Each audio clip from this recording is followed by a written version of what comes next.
¿Puede un verdadero creyente ser poseído por demonios?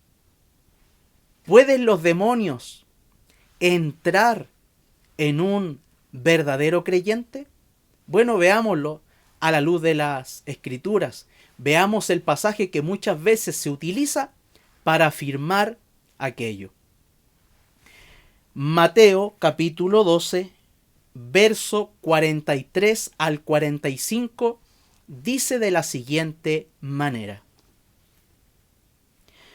Cuando el espíritu inmundo sale del hombre, pasa por lugares áridos, buscando descanso y no lo halla.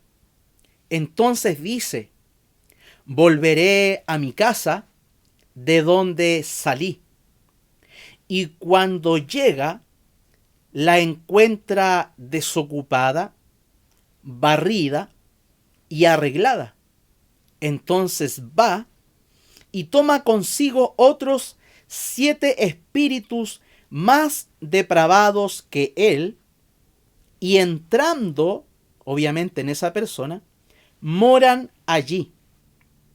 Y el estado final de aquel hombre resulta peor que el primero. Así será también con esta generación perversa. Bueno, mis amados hermanos, como podemos ver, este es uno de los pasajes que se utiliza para afirmar que los demonios pueden introducirse en un verdadero creyente. Y bueno, como les decía, yo tengo aquí mis apuntes que estuve realizando para dar también mi respuesta en cuanto a esto. Respeto mucho lo que algunos piensan con respecto a la posesión demoníaca en un verdadero creyente, pero no lo comparto.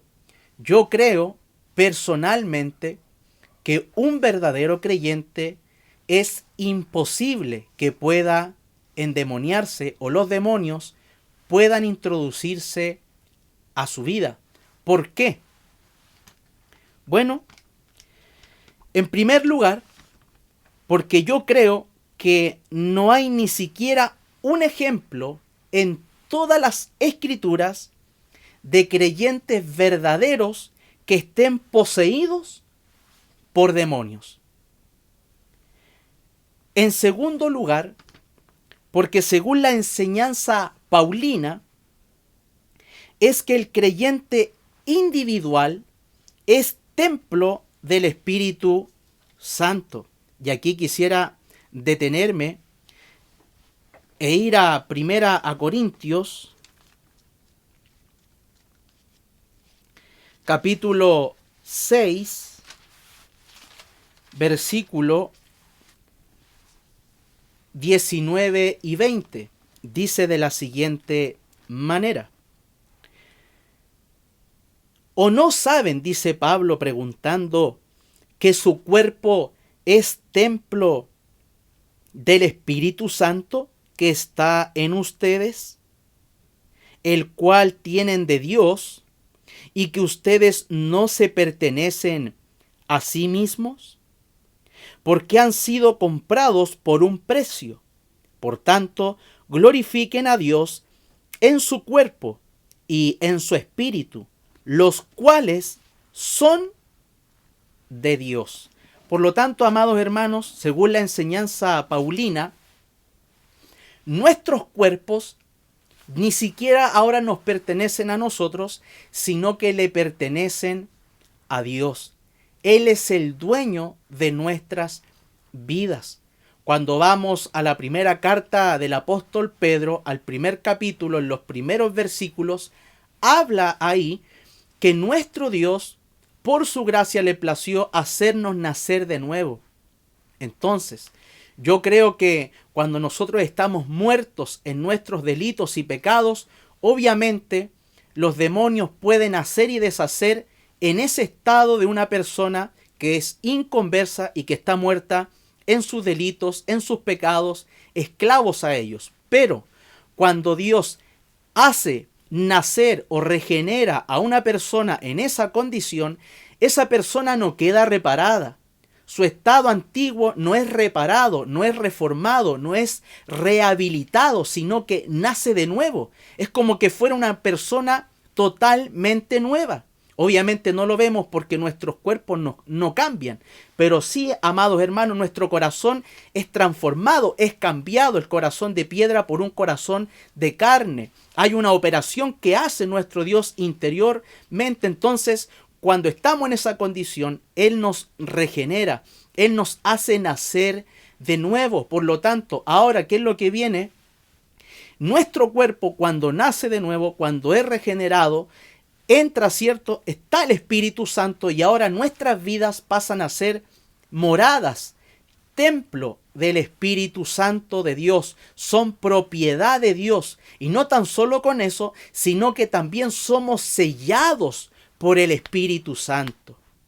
Ese es el segundo motivo por el cual yo personalmente creo que los demonios no pueden poseer o habitar o entrar en un verdadero creyente. Y tercero, porque el Espíritu Santo nos sella y vive en nosotros.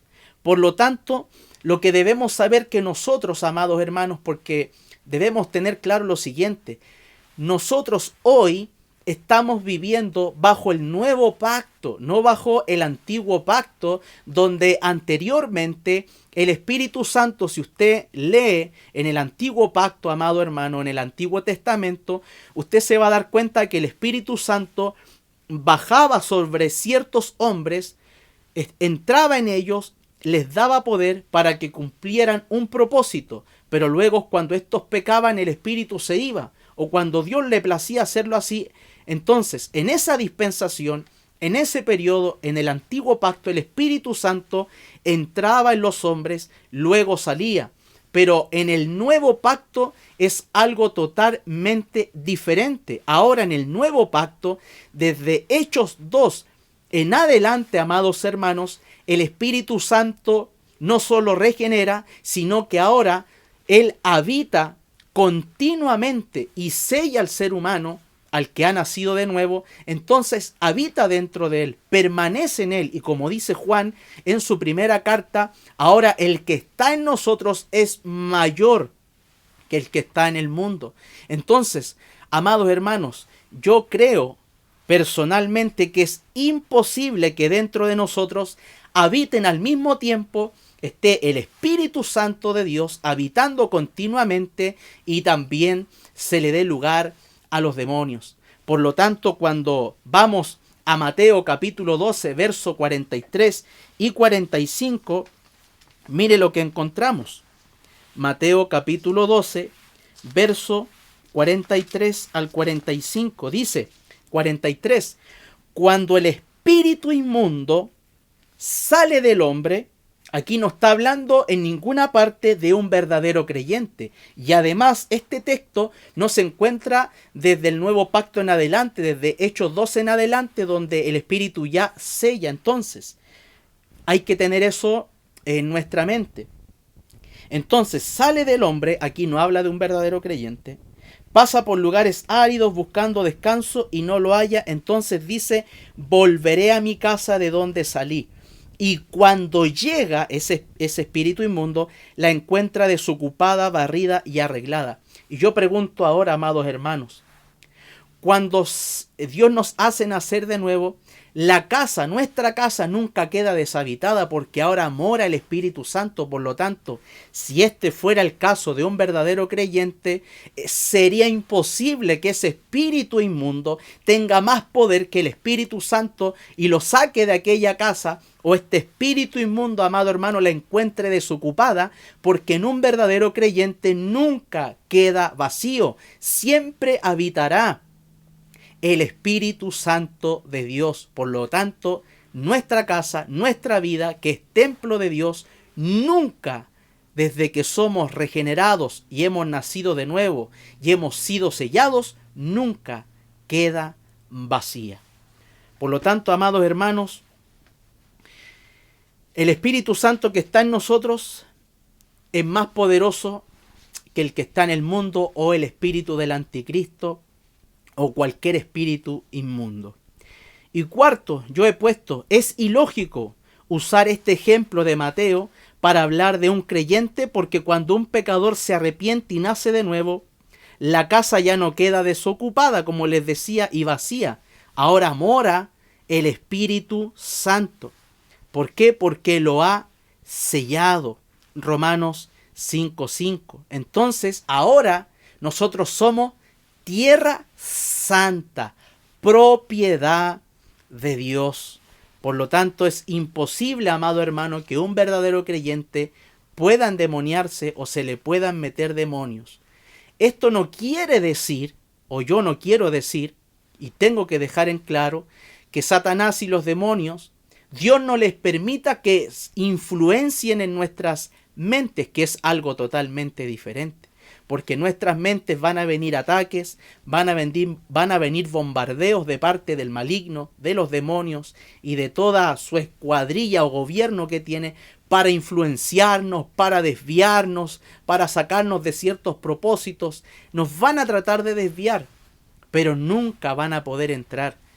No existe en ninguna parte en la Biblia que hable que un verdadero creyente pueda cederle a los demonios un derecho legal, porque nuestras vidas ya no son de nosotros, no pertenecen a nosotros, son propiedad de Dios. Somos tierra santa, somos templo del Espíritu Santo. Así que, amados hermanos, el texto de Mateo que muchos utilizan está totalmente sacado de su contexto. El verdadero creyente es imposible que pueda endemoniarse. Por eso que muchas personas, en vez de confesar sus pecados, en vez de arrepentirse, muchos verdaderos creyentes le echan la culpa a los demonios, que fueron los demonios, que fueron los espíritus inmundos, cuando no podemos comparar. Recuerde que nosotros hemos nacido de nuevo, pero en nosotros aún habita el pecado, y nuestra concupiscencia, que es pecaminosa, nos va a hacer pecar. Por lo tanto, no podemos culpar a Satanás, no podemos culpar a los demonios cuando nosotros pecamos voluntariamente por nuestra propia concupiscencia pecaminosa. Nuestros cuerpos aún no han sido glorificados, no son perfectos, pero ya llegará ese día. Pero es muy diferente que un verdadero creyente se le entre los demonios, tenga una posesión demoníaca, a que él voluntariamente por su concupiscencia esté pecando y esté fallando. Espero que esta aclaración sobre este pasaje, que muchas veces se saca de contexto, también cuando algunos dicen, ¿y cómo el diablo dice que se le metió a X personaje? Pero recuerde, ¿estamos hablando desde Hechos 2 en adelante, cuando el Espíritu Santo sellaba? ¿O estamos hablando desde Hechos 2 hacia atrás, cuando el Espíritu entraba y salía? Recuerden que el antiguo pacto no es lo mismo que el nuevo pacto. La forma de trabajar del Espíritu Santo no era la misma. Así que eso siempre tiene que tenerlo usted claro en su mente.